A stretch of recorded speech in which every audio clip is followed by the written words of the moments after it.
नमस्कार। ये जो आपको पीछे आयुष स्मॉल फाइनेंस बैंक दिखाई दे रहा है, ये बीकानेर का सबसे बड़ा बैंक है मानो, या सबसे बड़ा डिपार्टमेंट मानो, जो लोगों को लोन प्रोवाइड करवाता है। इसके अंदर हमारी लगातार इस लोन के खिलाफ चल रही थी। हम ये नहीं कहते कि कोई आदमी लोन ना ले, या हम ये नहीं कहते कि कोई आदमी लोन लेता है तो वो आदमी लोन लेने के बाद में ना भरे। हमारी कोई पॉलिसी नहीं है ऐसी। लेकिन हम कहते हैं कि कोई भी बैंक का कर्मचारी या कोई भी बैंक किसी आदमी को परेशान करता है तो वो सबसे बड़ी गलत बात है। आज इसी तरह से हमारे साथी है, हमारे भाई है, उसको यहाँ से परेशान करने का काम किया कि महाजन इलाके के अंदर एक बैंक है जो लूणकंड इलाके में एयू की ब्रांच चलती है। उस बैंक से एक आदमी लोन करवाता है और लोन करवाने के बाद में वो आदमी एक्सपायर हो जाता है।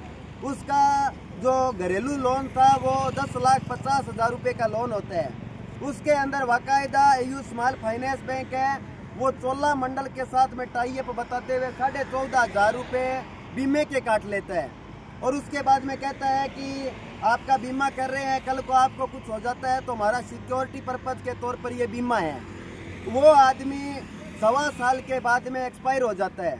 एक्सपायर होने के बाद में 5, 7, 6 महीने के बाद में धीरे धीरे, पहले बैंक वाले नहीं बोलते हैं, बैंक वाले बोलते हैं 1 साल के बाद में।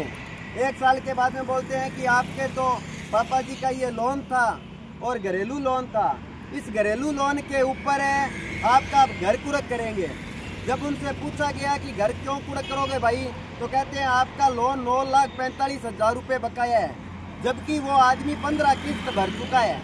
तो जब इनसे पता किया गया, इनके कागज पूछे गए, तो इन्होंने जब इधर उधर पूछा किसी भाई को तो उसने बताया कि आपका तो 14,500 रुपये का बीमा है और 10,50,000 रुपये का आपका क्लेम बन रहा है। तब इन्होंने बैंक से संपर्क किया तो बैंक वाले ने कहा एक बार रुक जाओ, हम आपका क्लेम करवा देंगे। उसके बाद में बैंक जाता है और बैंक जाकर के कहता है कि आपका क्लेम करवा देंगे, एक बार आपका डॉक्यूमेंट प्रोसीजर में डाला या नहीं डाला इसका पता नहीं। लेकिन जब भी हम यहाँ पे कोई वो भाई आता जो उसका पुत्र है, जो महाजन से अपने जो लोन किया हुआ था, उनके पुत्र जाते हैं बैंक में, तो उनसे 7,000 रुपये की घर आकर के एक व्यक्ति डिमांड करता है। उसके बाद में धीरे धीरे इसको परेशान करने का काम करते हैं, इसके घर के ऊपर नोटिस चिपका देते हैं। नोटिस चिपकाने के बाद में ये बार बार कहता है कि मेरे पापा का बिल्कुल लोन था, मेरे पापा ने 4,10,000 रुपये 15 महीने में भर दिए, 10,50,000 का लोन था, उसमें से 6-7 लाख रुपए बकाया रहा है, लेकिन आपके बैंक के द्वारा पॉलिसी की हुई है। उसके बाद में बैंक वाले कहते हैं कि आपके पापा का जो डेथ सर्टिफिकेट आया है या जो मृत्यु प्रमाण पत्र आया है, उसके साथ में डॉक्टर की पूर्वत रिपोर्ट है, क्योंकि वो डॉक्टर, उनकी तबीयत 5-7-10 दिन पहले खराब हो जाती है। और तब वहाँ पे डॉक्टर कहते हैं कि हो सकता है इनको शुगर है। जब डॉक्टर की वो रिपोर्ट ये पेश करते हैं बैंक के अंदर, तो बैंक कहता है कि शुगर के ऊपर हमें किसी भी प्रकार का कोई क्लेम नहीं देते हैं। और चोला फाइनेंस कंपनी ने तो बैंक से लोन देने के लिए मना कर दिया भाई। अब ये धीरे धीरे हमारे पास में पहुंचता है। हमने जब इधर उधर पता किया तो बैंक के जितने भी कर्मचारी है जो हमारे जानकार है, वो तो कहते हैं कि जी बीमा क्लेम बना हुआ है और बीमा क्लेम देना पड़ेगा। लेकिन अगर लूणकंड सर जाते हैं तो वहाँ पे कोई संबंधित अधिकारी नहीं मिलता। हमें वहाँ के अधिकारियों ने कहा था कि हमारे यहाँ अधिकारी नहीं बैठता, हम तो सब कर्मचारी है, आप अधिकारी से बात करो। जब हम अधिकारी से बात करने आज यहाँ आए तो हमें पिछले 7 घंटे के अंदर कोई अधिकारी नहीं मिला यहाँ पे। अंत में हमने ये कहा कि आप कोई डिपार्टमेंट बताओ। चोला का डिपार्टमेंट इनको बताया गया। तो हम जो यहाँ पे तीर्थम चौराहे के ऊपर मूर्ति सर्किल के आसपास में वहाँ पे एक ऑफिस बना हुआ है, वहाँ पे पंचवटी सर्किल है, वहाँ पे जब हम गए तो उन्होंने कहा कि ये डिपार्टमेंट तो जयपुर है, जब लोन करना होता है, पॉलिसी करनी होती है, तब तो वो डिपार्टमेंट आ जाता है इनके पास में। और जब व्यक्ति की डेथ हो जाती है, वो अपना हक अधिकार मांगता है, तो ये चोला फाइनेंस कंपनी है, ये बदमाशी करने का काम करती है। अभी हमने इनको कह दिया कि ये हमारे डॉक्यूमेंट है जिसके अंदर आदमी का 6-7 लाख रुपये बकाया है, हमारा 10,50,000 का क्लेम है, 14,000 रुपये बीमे से आपके बैंक ने काटे हैं। हमें चोला से कोई लेना देना नहीं है, हमें बैंक से लेना देना है, तो वो एयू से लेना देना है। इन्होंने तो कह दिया कि हमें कोई लेना देना नहीं है, हम अपनी रिपोर्ट है वो ऊपर भेज देंगे।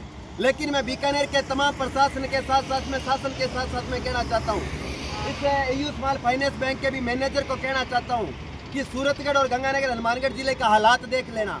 वहाँ पे तेरे जैसे लोगों की हमने कुर्की तुड़ाने का काम किया है। अब हम स्पष्ट तौर पर कहना चाहते हैं, इस बैंक का आपको हमने दे दिया 7 दिन का अल्टीमेटम।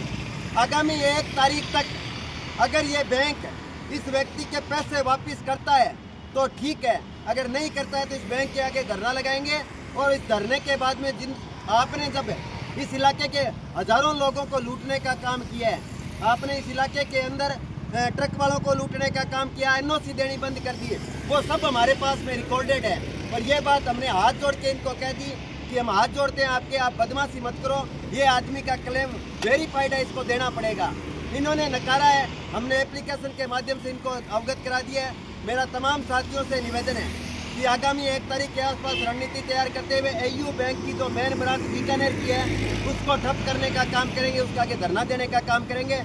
इस प्रकार की लूट के अगर आप शिकार हो तो आप भी हमसे संपर्क कीजिए, मिल करके इस लड़ाई को लड़ेंगे। ये लाखों लाख लोगों को मारने का काम है और लाखों लाख लोगों को मारने का काम हनुमानगढ़ गंगानगर में किया था इन लोगों ने। इसके कारण आज बाज आए हैं क्योंकि वहाँ हम लड़ने वाले लोग हैं। यहाँ के लोग नहीं बोलते, इसलिए नहीं बोलते क्योंकि अधिकांश लोगों को दलाली की आदत है। लेकिन हम अगर सूरतगढ़ से चल करके बीकानेर आ सकते हैं तो आप अपने घरों से निकलिए।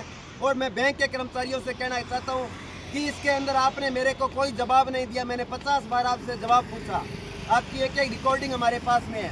आप बात करते तो चलो हम मामले को निस्तारण करने का काम करते, लेकिन आपने बात नहीं किया, जिसके कारण हम स्पष्ट तौर पर कहना चाहते हैं कि ये आपका काल का ग्रास साबित होगी। धन्यवाद। इनकलाब जिंदाबाद।